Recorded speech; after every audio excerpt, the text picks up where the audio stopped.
Welcome to Matters of the Heart and Soul podcast. Today we bring you Mr. Graham Hancock. We live at a crossroads. There's no doubt. We all feel it. We all know it.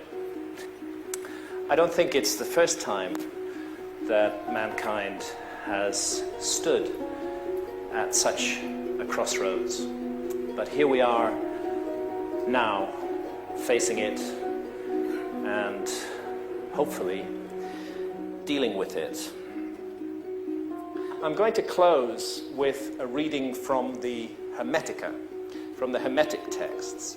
Hermes was the Greek version of the ancient Egyptian God Thoth. The Romans knew him as Mercury. And in a dialogue, the Hermetica, many of them are dialogues between Thoth Hermes and various pupils of his.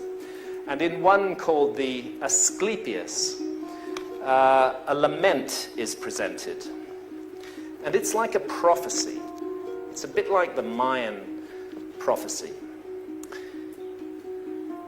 Egypt seems to stand as a metaphor for the whole world in this. And to my mind, for the world in our time, this lament, this prophecy is speaking directly to us.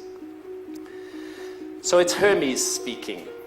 And he's saying to Asclepius this: "Do you know, Asclepius, that Egypt is an image of heaven? Or to speak more exactly, in Egypt, all the operations of the powers which rule and work in heaven are present in the earth below. In fact, it should be said that the whole cosmos dwells in this our land, as in a sanctuary.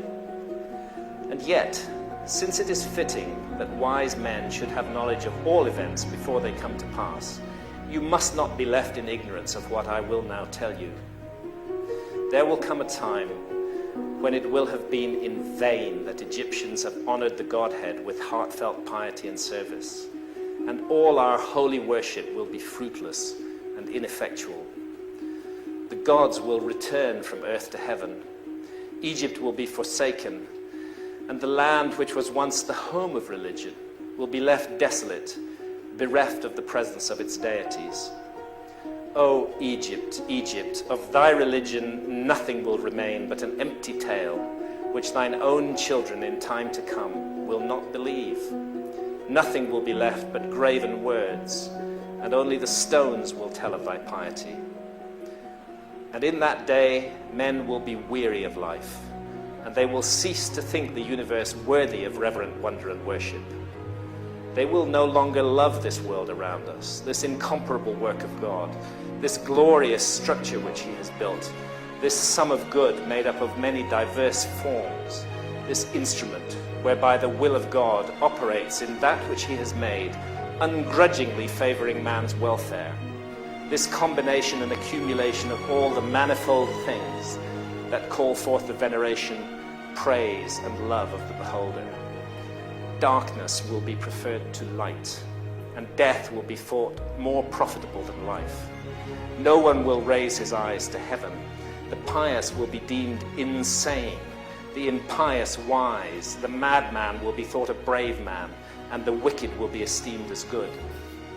As for the soul, and the belief that it is immortal by nature or may hope to attain to immortality, as I have taught you, all this they will mock, and even persuade themselves that it is false. No word of reverence or piety, no utterance worthy of heaven will be heard or believed.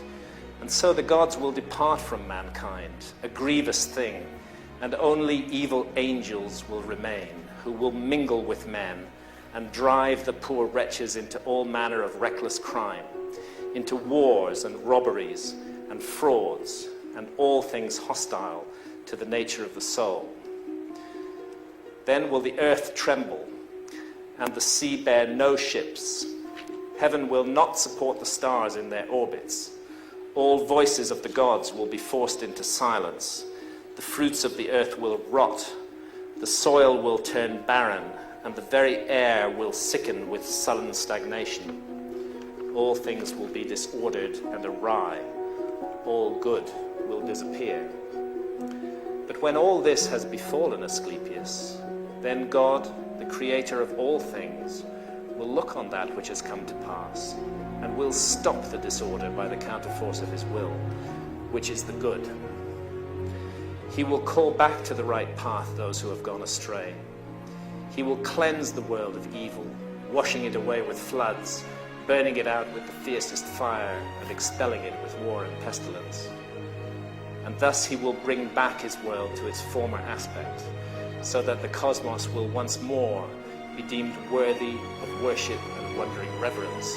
And God, the maker and maintainer of the mighty fabric, will be adored by the men of that day with continuous songs of praise and blessing. Such is the new birth of the cosmos. It is a making again of all things good, a holy and awe-inspiring restoration of all nature, and it is wrought inside the process of time by the eternal will of the Creator. I don't know whether we're going to face some terrible global catastrophe or not. I certainly hope not. I hope it will not come down to misery and horror, awful, awful things. There's enough of that in the world already. But I do remember what all the ancient texts say. There isn't a single flood myth, there isn't a single story of the destruction of past civilizations that don't implicate humanity in the story somewhere. Our own behavior, what we do, is part of what we're bringing down on the world right now. What we are manifesting in the world, that is what is coming towards us. We are the authors of this thing, and we can change the story if we want to change it. I firmly believe that. Are we looking at the traces of a forgotten episode in human history? I think so.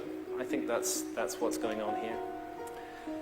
And because we've forgotten it, because we are a species with amnesia, because we are so much a mystery to ourselves, perhaps it's because of that we're so lost and so troubled today, so haunted by the sense of something missing, something that we need to know about ourselves.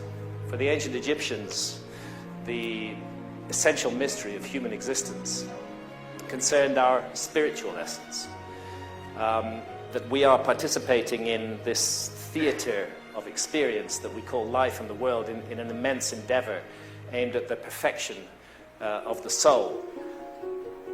I've talked with shamans in the Amazon, and when I've asked them, what do you think is the problem with the world? What's the problem with the West? They say it's very simple. You've severed your connection with spirit. You've cut the link. And you have to restore that link if you're going to move forward from here. You can't move forward from the place you're in if you don't restore the connection to spirit. And that seems to me the most fundamental task that all of us now face. Not these exterior trappings of power that have brought such horror and misery to the world. This is the moment of crossroads that we stand at. None of us can effect changes on a macro level. It's impossible to do so.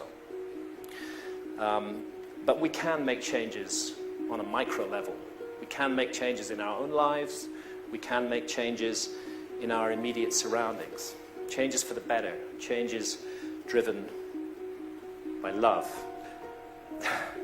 So overwhelming is the notion of global destruction. No, I can't stop that, but I can stop what I'm doing to contribute to it. And if we all do that, then I believe a huge change in consciousness will come, and the world can move on, and we can look forward to a future for our children and our children's children, and once again bring this bright, beautiful, jewel garden of a planet, bring it back to the place it should be in our lives.